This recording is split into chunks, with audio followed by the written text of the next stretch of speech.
Well, here we are, and good morning, everyone. This is Pat Sacco, and this show is The Forum. We're back again. It seems like about every 3 days I'm here. Time flies, my God.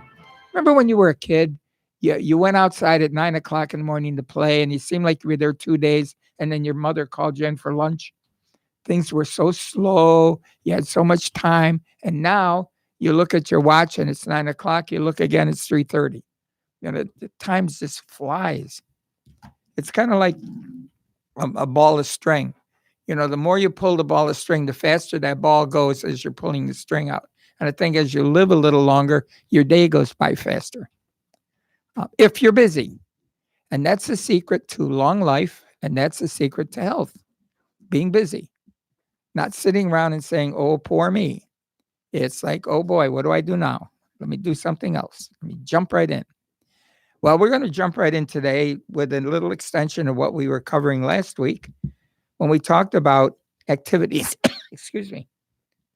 Pardon me. Activities at home. Now, if we were to raise children in our home, homeschool them, okay? We never gave them anything to do except for sitting around watching TV. How much would they learn? What kind of people would we create? What kind of adults would we have if we didn't train them for things? Didn't we put them in a direction of doing things? Now, I have to give great credit to parents who do homeschooling.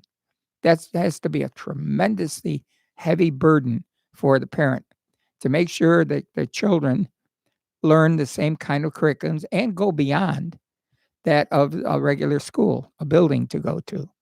I had a friend who had 4 daughters, and they homeschooled them. And these kids were really bright, really bright. And the wonderful thing about that is instead of having a 45-minute period of math and science and social studies in a day, they could start out with science in the morning and work on a project and turn to their mother or their father and say, can I spend the rest of the day on this? I want to get some closure. And they'd say, okay. So they wouldn't have to stop and shift gears in their head to go to the next subject. They could continue to develop this thing, and it enhanced their learning tremendously. Well, now let's jump ahead 60, 70 years. And now you've been married for a long time. You and your spouse have had a great relationship. You struggled through, the early years, financial years, and you built a house and you had children and you launched the children. Now you have great grandchildren, and one of you has dementia. And remember what I say about dementia. It could be a reason of a lot of illnesses. About 70% of dementia is Alzheimer's disease. The rest are other diseases like Parkinson's disease, advanced Parkinson's, multiple sclerosis, myasthenia gravis, Huntington's chorea. These are progressive diseases that if you last long enough, you will develop the likelihood of developing Alzheimer's or dementia is greater. And they say that anyone who is 85 years of age or older has a 50% chance of developing some kind of dementia. Okay, so now here's the scene. In the times he's in that chair, in front of that tube, probably not learning anything from the television set, wasted a day. And you've gotten a little bit more frustrated. You got a little more discouraged. And you got a little more aging. And the discouragement and the panic and the being upset, I think, spurs you to not live as long. And they do say that many times a caregiver will pass away before their loved one passes away. It's a 24-hour, 7-day-a-week, what I call sentence. Sometimes you can't even go to the bathroom. You might go to the bathroom and all of a sudden discover that your husband just went out the door or out a window. Now what do? You're a little frail woman and you're 100 pounds and your husband is 350 pounds. And at 3 a.m. he decides he's going to go have dinner somewhere. And he's halfway out the door and you're wrapping your arms around his leg, trying to prevent him from going through the door. What do? How does that affect you and your image? I give an example. Years ago, I was doing the missions and marketing at a nursing home, and the lady finally decided that she couldn't keep her husband at home anymore. And she went through the whole process of having him admitted. She brought him into the final stage to leave him there. And I was doing the missions, and she came in my office and sat down and started crying. And I slid a box of Kleenex to her, and I didn't say anything for a while. And she said, "My God, it's been so hard at home." I said, "Well, tell me some of the things. Tell me some of the reasons why you decided at this point to bring him to a community like this." I said, "It was good you're doing it because you're not a physical therapist. You're not a dietitian. All these things that they provide here in terms of skill for a patient with needs, you don't typically learn at home." She said, "Oh," she said, "it was really bad at night because he got up and he wanted dinner at 3 o'clock in the morning. His clock was all wrong." And she said, we have a bed that went against the wall, and I used to sleep on the wall side, and I couldn't grab him in time when he got up out of bed, so I had to get up and chase him and bring him back and all that stuff. So she said, I put a mattress on the floor next to the bed, and I slept on that mattress. So as soon as he stepped on the mattress, it woke me up, and at least I could grab him so he wouldn't have to do the chase thing. And I said, "How long have you been sleeping on that mattress?" And she looked at me and she said, 3 years. I said, "Okay, here's what I want you to do. I want you to go home. I want you to slide that mattress under the bed. I want you to get in that bed and take a nap. And don't you ever, ever, ever sleep on the floor again." 3 years every night on the floor in the mattress. We could go on and on with stories like this, and you'd say, "Gee, isn't that too bad?" Well, it is. But again, why wasn't someone talking to her 3 years ago? Why wasn't someone trying to structure? Why didn't she reach out? Why didn't someone reach out to her? And that's the whole point of what we do. We want to reach out. We want them to reach out to us. We may not have all the answers, but we may have one or two of them that make a big, big difference. And I am a real strong advocate of doing things at home to make this a positive experience.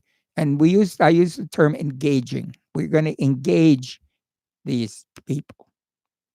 We're going to engage our loved one in certain activities. So during the daytime, we may be able to chat a little bit. They say, "Well, a person has dementia. They're not, they didn't realize they just had breakfast." That's true. Their short-term memory is not good, but their long-term memory many, many times is good. And we've developed 6 different things. I've talked about this before, but I'm going to review them now. Then we're going to talk about some activities. All right.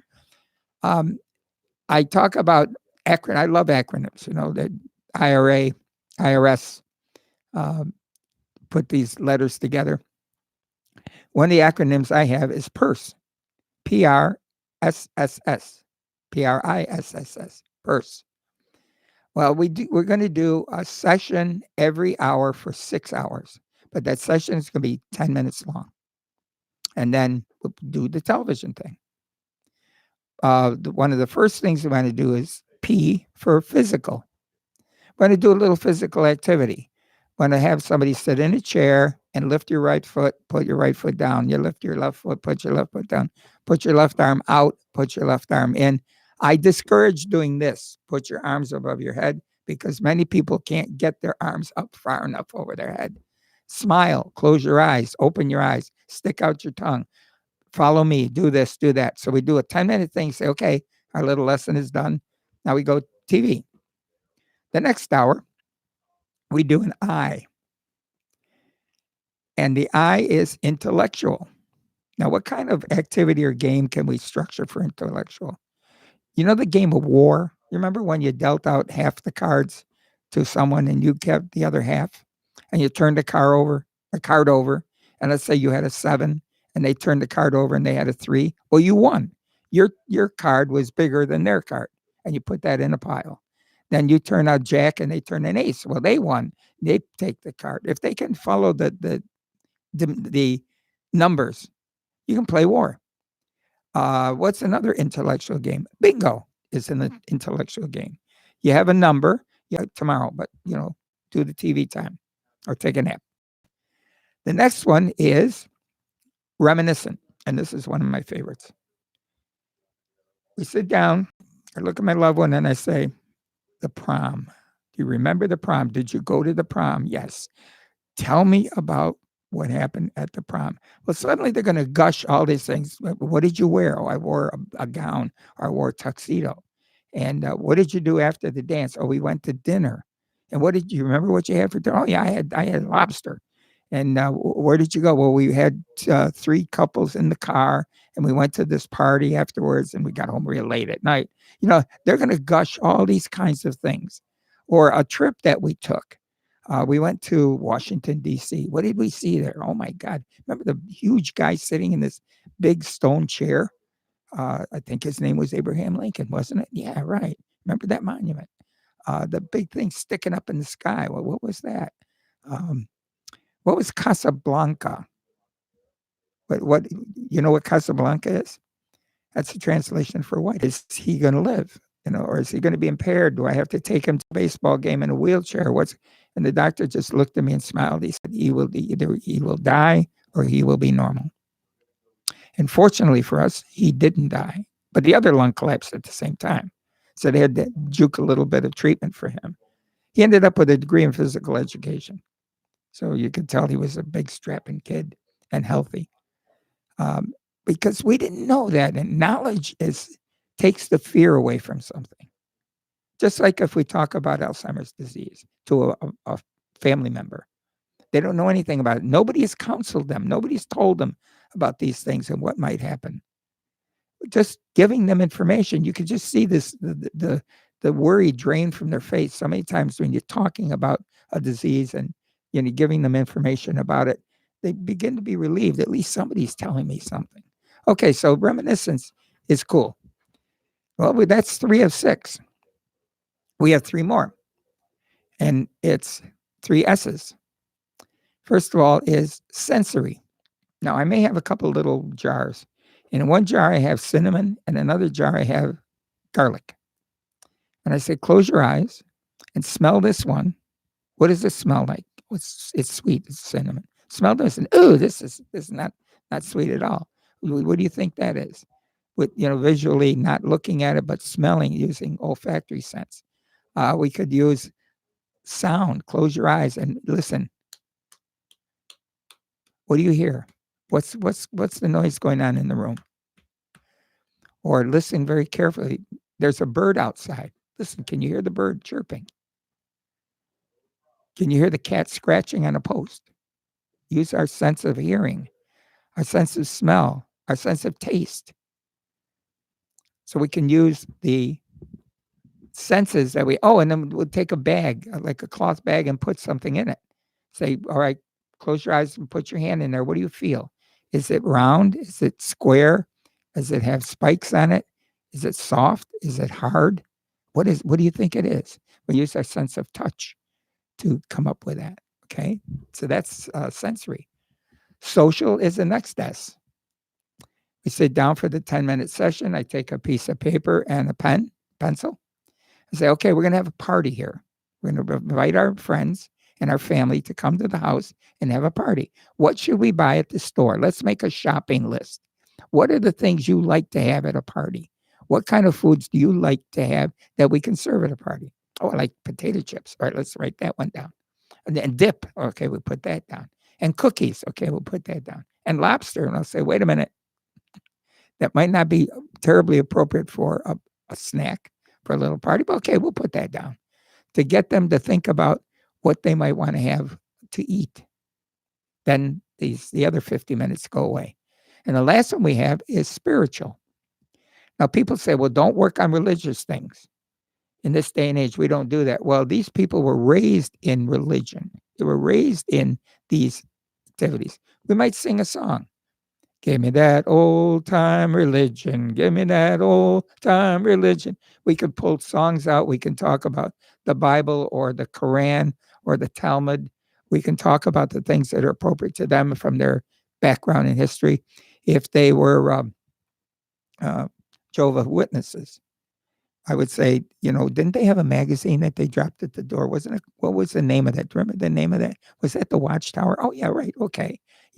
Or um, one of the groups when you graduated from high school, you had to do 2 years of missionary work with that religion. Do you know what that religion was? In fact, they moved to a state. In fact, I grew up 30 miles from Hill Cumorah. And you're going to say, well, what was Hill Cumorah? Hill Cumorah was in Palmyra, New York. Did that help? No. Okay. Did you ever hear the name Joseph Smith? No. How about Brigham Young? Oh, yeah, Brigham Young. Okay.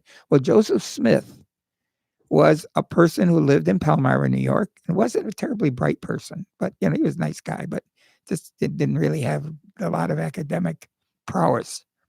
And he went into a cave on Hill Cumorah and came out with a couple of tablets, a couple of books. And suddenly he was a very, very wise and smart man. And he was one, according to their religion, the angel Moroni gave Joseph Smith the tablets that set up the basis for the Mormon religion. And Brigham Young is the one who brought them to Utah to get away from religious persecution. And every year they have a pageant. There's a huge hill with a sound quality that's equal to Hollywood. You park your car on a hill and you go through this thing. And so far they do that for 2 weeks in August, I believe, and it's never rained on a Mormon pageant, ever. I don't know what that means, but, very interesting, right down the road where we lived. Again, we can talk about their backgrounds and their training. And so many times we get information back. And what are we doing all day long? We are engaging. We are dialoguing with them. We're close to them conceptually. We're working with them, and it's a positive thing, always a positive thing. We're not going to talk about negatives. We're not going to tell me about when you were in the war. We don't want to know in the war you may have ended up killing people. You could say, did you have any military service? What branch were you in? The Army? Okay, that's enough. We're not going to explore that in any depth at all, because we want to stay in the positive sense.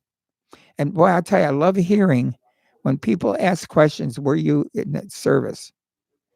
Or what service were you in? Somebody says, I was a Marine. I'm always a Marine. And they'd say, thank you for your service. I love when they hear that.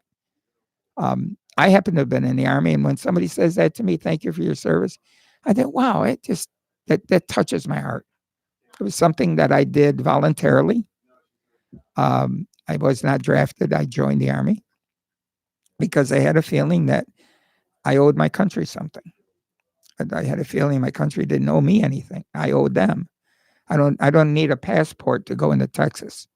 I don't have troops marching across my lawn and invading my house.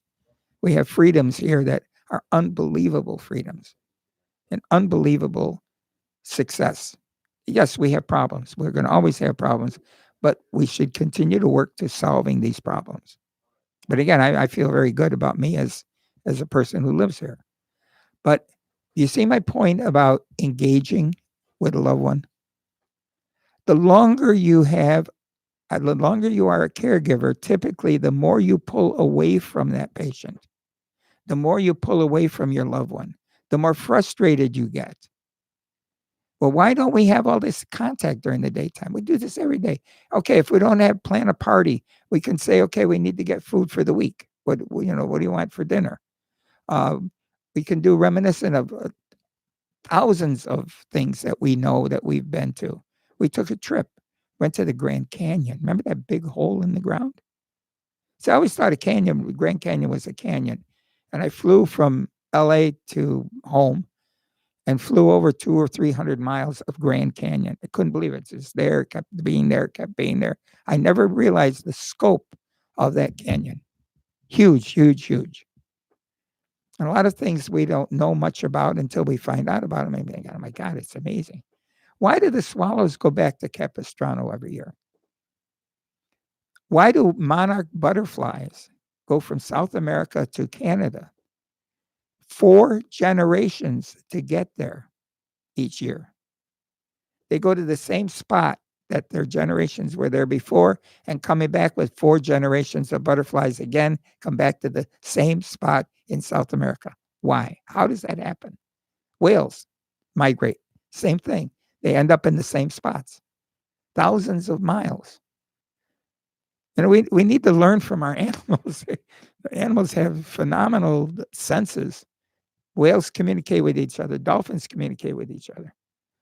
We're still trying to figure out their languages, but they have languages that they communicate. What about fire ants? They're famous in Florida.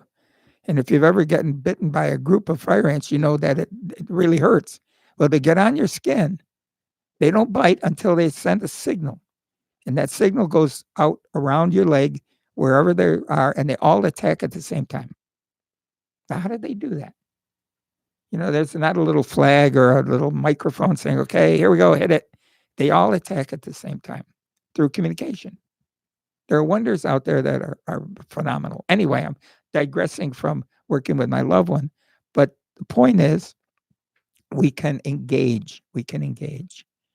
And there's several don'ts in this scheme of things. Let's say we're in the store and we see a friend and I have my wife with me and we're shopping and she's holding the cart or we're doing an activity together and we see a friend and the friend says, how's it going? Well, my wife was having trouble with and identifying people and she's doesn't talk much, and as if she wasn't there. Don't talk about someone who's there as if they weren't there, because we don't know what's going in. I remember a story. One of my mentors at Indiana University went up to the hospital in Indianapolis. They had a children's ward, and he had a favorite nurse that would give him tours of the children and everything. And they walked in this little girl's room, and she was about 11 or 12 years old, had had a horrible accident. She could hardly respond, didn't follow commands, didn't respond verbally.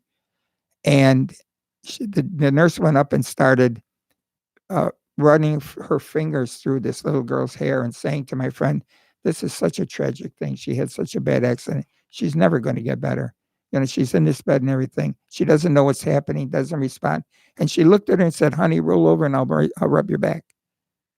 And the little girl rolled over. That's how much she didn't understand.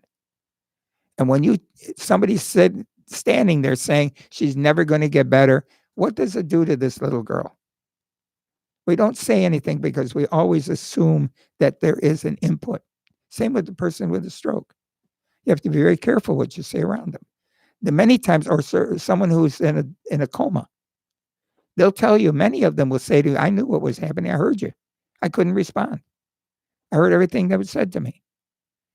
That's a little bit scary because sometimes the things you say are very discouraging to that person in terms of their recovery. There's so many things we need to know and so many things we have to be very careful about. I talked about nonverbal communication a couple of weeks ago, and we talked about the tone of voice. And the tone of voice carries about 80% of the message. Did you have a good time yesterday? Yes. Well, did I say I had a good time? I said no. I didn't say yes because of the tone of voice. Well, I just got a signal from my faithful and trusty technician and partner in crime, and we're going to do a little break, and we'll be back in a few minutes. Thank you.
We are back here with the forum again, and we're talking about activities in the home for our loved ones with dementia. The whole idea, as I said earlier, was to get them to be engaged with you in doing some kind of activities that are fun, that are positive, and that will evoke conversation. Now, certain ground rules you're going to have to worry about with this is number one, the speed of your presentation. I don't know if you've ever been struggling with a computer process and you say to someone who knows it, how do I do this? You'll say, look, it's easy. You do this and do this and do this and do this. I got lost on the first this. They don't take the time to say, okay, you understand that. Now let's move to the next thing. They do it the way they know how it's done, but that's not a good way to teach someone. So you take your time. And we're always going to give an activity time. We're always going to present it as if we had all the time in the world. We're not in a hurry. We're going to take our time. We're going to put those principles together that we talked about, the nonverbal communications, a nice, slow, easy, calm voice, being close to your subject, being warm, touching their hand, sitting close to them, doing the nearness, the touching, time control. We have all the time in the world, eye contact, and soothing voice. Those are the vent behaviors we talked about before. And we're not going to speed anything. We want to pick subjects and activities that are appropriate for them to do. And it's going to take time to go through them and sort them, which one. Now, I mentioned that there are two wonderful workbooks. They're called Montessori-based activities for persons with dementia. It's volume 1 and volume 2. And these are available on Amazon.com. They're a little bit pricey, 50 or 60 bucks each, but boy, they're terrific.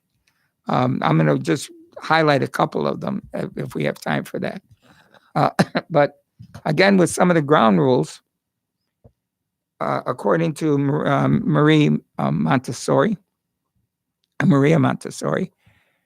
we do things the way we read. We structure any activity from left to right because that's how we read, from left to right. In Chinese, it's the other way around. But we do things from our left side to our right side. We try to allow learning to progress in a sequence. We may do something from smallest to largest, or largest to smallest, from most to least. We break down activities into component parts and practice one component at a time. That I was in the Army, a radar repairman. And a radar device, radar machine, is very complex, but it's not complex at all. It's simple. There is a series of simple things that put this thing together to make it look like it's complex. A television set, a radio is a simple device. We have systems that feed to other systems that make it complex.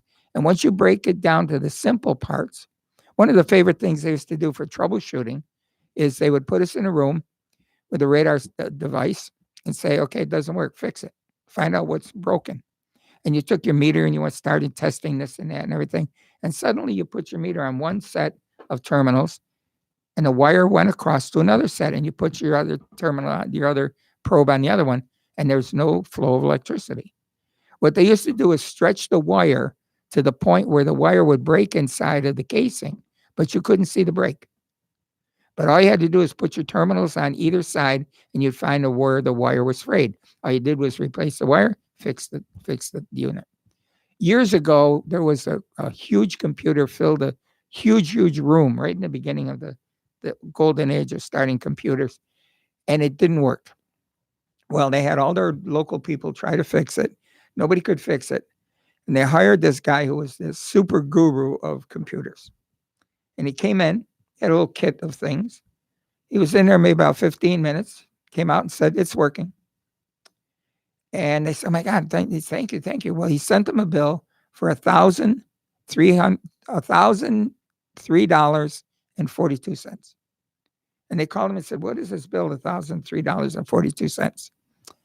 He said, the $3.42 was the part that I replaced. The $1,000 was knowing which part to replace. Okay, simple, really easy. You know your system, and it's a piece of cake. I don't know if you ever watched a person go through troubleshooting and doing computers and stuff. It's like an amazing thing that they can do. They can get into layers upon layers upon layers, and it's just a little simple task for them because it's simple for them. And when you work with something long enough, it becomes what I call a no-brainer. Um, and at home, you might use Word for word processing, you might use Excel for a spreadsheet, and you're confused, you don't know what to do, and you say to somebody, show me Excel. Okay, and once right now it's a total mystery to that person. Once you teach them Excel, which is easy to do, it becomes a no-brainer. There's nothing in between total mystery and no-brainer with computers at home. Once you learn what to do, it becomes a no-brainer, and it's simple. Same thing with your phone. I discovered a neat thing. I have an iPhone, and I use my GPS quite a bit because I travel around the community quite often, well, every day. And I discovered if I type in the address into the description of the person's phone number, there's a place for location. I type in their address. Next time I go to look up their phone number, there's a little map, and I click on the map, and it's a GPS taking me to their house. I don't have to look up their street address. As long as I put it in the phone, automatically I can go wherever I want to go and find them. That's amazing. I did that with my son the other day because he lives in Washington, D.C. And we were going to have a phone call conversation, which we did last night. And before he called, I just put normally I wouldn't put his address in there because I have it in another book, but I put it in my phone. And sure enough, there was a map. And it says something like 16 hours and 30 minutes. And it plotted me to his house from my house. And that talk about no-brainer. I didn't know that. Now I'm going to just keep putting addresses in the people I usually travel with. So I don't have to worry about how do I get there. I'm just going to follow this little voice. And I have a voice that's an English-speaking voice and a person with a British accent. And I've had British accent for quite a while, and I've switched back to a regular non-British or American voice. And I'm getting ready to switch back to the would you like to do this? Follow the road. English person. It's really good. And then there's a male or female. Amazing. Amazing. That you can do what you need to do on a simple phone. And this little phone here, this iPhone or Droid or whatever you're going to use, represents a huge room full of equipment in the beginning. Now it's boiled down to a little pocket-sized tool that we use every day. Amazing. Okay. Now, let me just pull an activity out of here. Or one that I like to talk about is a real simple thing. When I was occasionally I do consulting with maybe an assisted living community that has a dementia or a secure unit. Okay. It's not an Alzheimer's unit, it's a secure unit.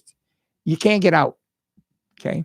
They don't like to be called locked units, but they are because you can't go into the other part of the building. They don't want people, what they call eloping, going out the door and going somewhere. All right. Now, let's say your mom is there and she has dementia and she's not very much with it in terms of her environment.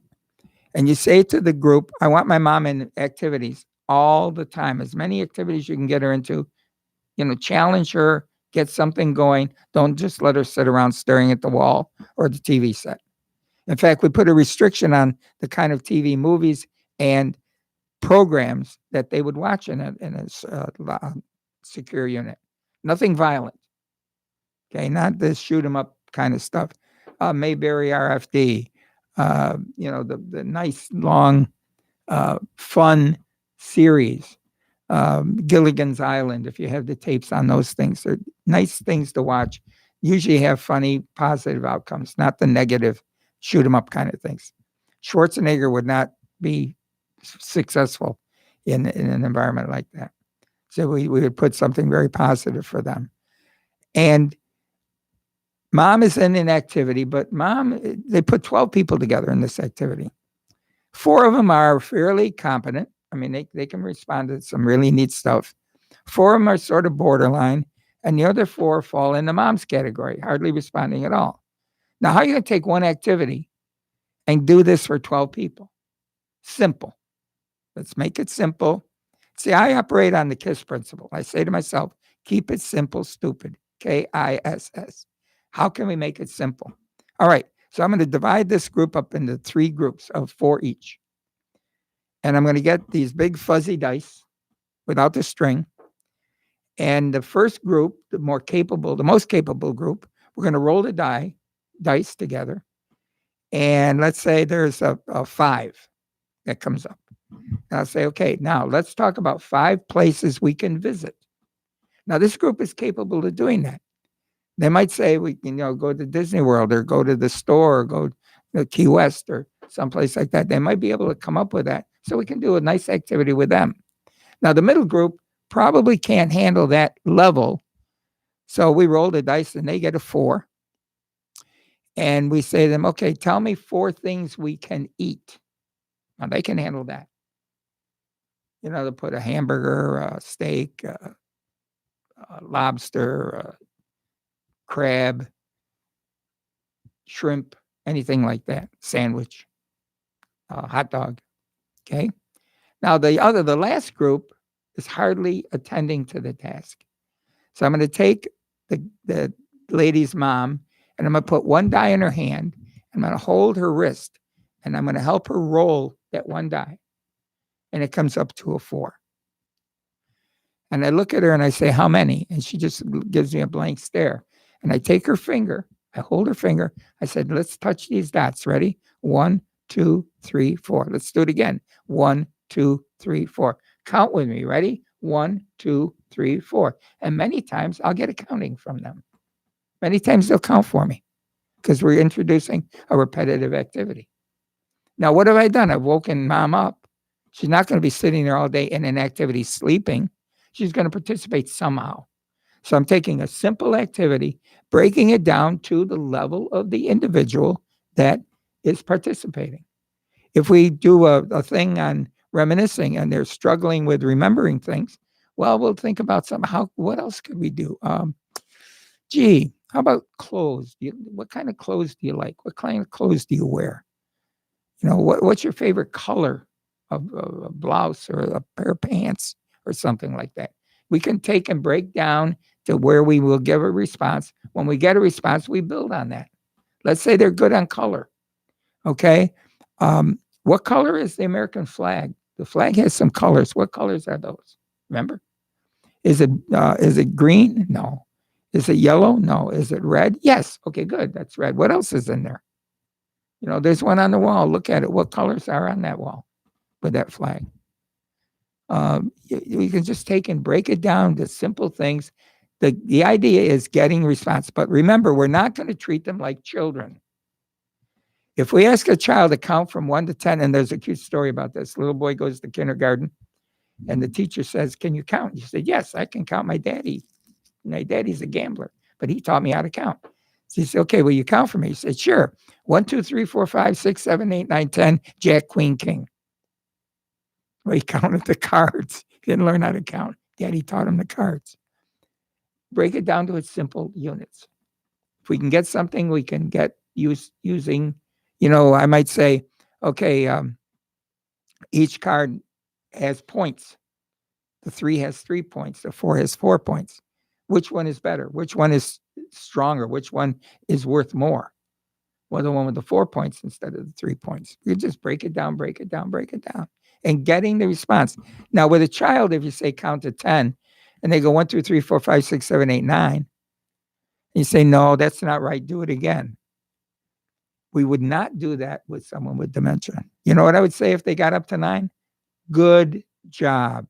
Thank you. You did a wonderful job because you did 9 correctly, not because you forgot 1. We're not going to correct them for 10. We're going to reinforce what they did, and they did it right. And we're really happy about that. And we show an expression. We smile. We pat their hand, say, that was terrific. Wow. Very good. Very good. And you're giving them all this positive reinforcement. You're going, yeah, well, no, believe me, this is meaningful to them. They're going to look forward. We sit down again, and somewhere in the recesses of their brain, they might remember this was fun. Remember we had fun yesterday? No. Okay, well, we're going to have fun anyway today.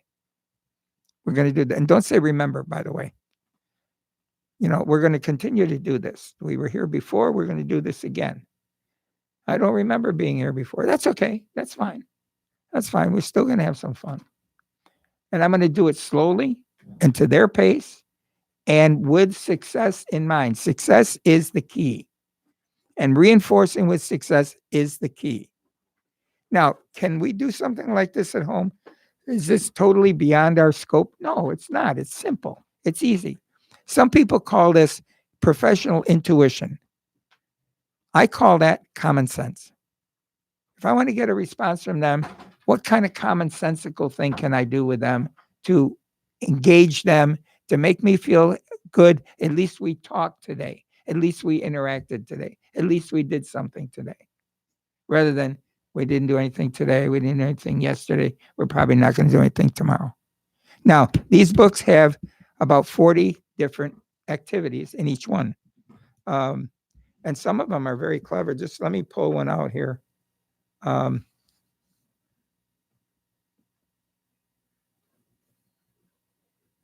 Okay, here's arranging flowers as an activity. You can get little flowers, or we can plant seeds and grow our own little flowers, grow our own little plants, and check with them and water them every day.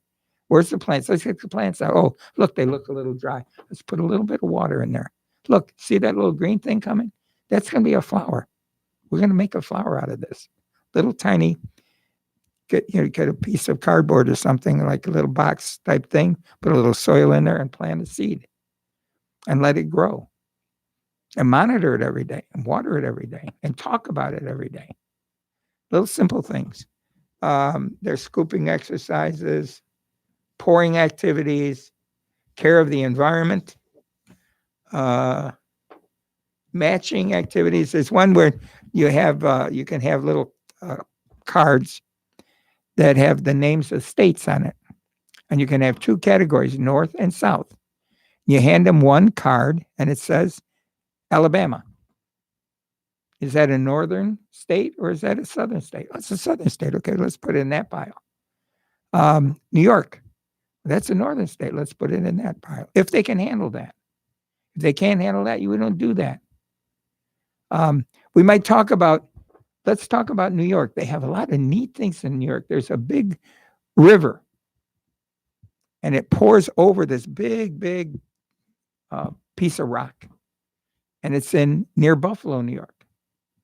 In fact, the name of the falls is the name of the city that these falls are located in.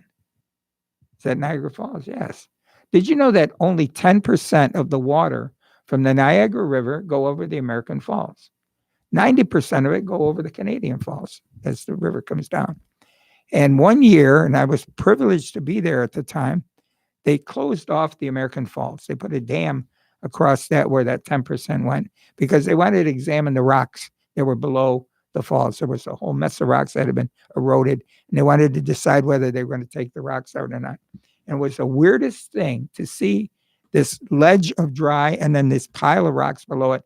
And that was the beautiful American Falls. I believe they decided to leave the rocks there. There wasn't enough.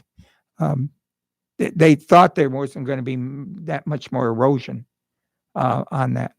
But only 10% of the water flows over those falls. And the Horseshoe Falls are just huge on the other side to the left. If you're looking at from the American Falls, it's off to the right of the American Falls. And it wraps into Canada. And that's the dividing line between the United States and Canada. There are many things. How about the Erie Canal?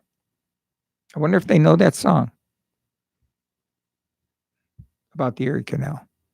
And the Erie Canal was one of the first land waterways created in this country to move products from New York City and the ocean inland through the Erie Canal, a series of locks. And then we did a big one in Panama, didn't we? A big series of locks for the Panama Canal. This country is rich in history. And, you hear Flagler, you see Flagler Street and Flagler. Flagler was a very important person in the development of Florida, a very wealthy man, did a tremendous amount of good to this country. And had Flagler College was named after him. Did you know that Florida was up around Jensen Beach was the pineapple capital of the world? They had all kinds of pineapples they were producing. Then as the weather patterns switched and changed, those pineapples were not as flourishing anymore in the area. There's a library named for Mr. Hogue, and he was one of the guys that developed all these pineapple plantations. Again, wherever you live, there's history. We can talk about that. If we're able to do it and capable of doing it, we will do that as well. Again, very calm, very easy, very flowing, very positive. And engaging is the key. Sitting around watching TV is not the key, but engaging is. And believe me, you try it. You try it and see if it works. It will work. It will work. You'll find something to do that will make you feel good about that interaction that you're doing with your loved one. Well, we're getting pretty much to the end of our little dialogue here, monologue. And again, I hope you learned something. I hope this was meaningful to you. It's something that's near and dear to my heart because I know that it works. And anytime you have a problem, if you want to give me a call, I'll help you work it through. And my phone number is 772-335-1910. 335-1910. And if you want to email me, it's a simple email.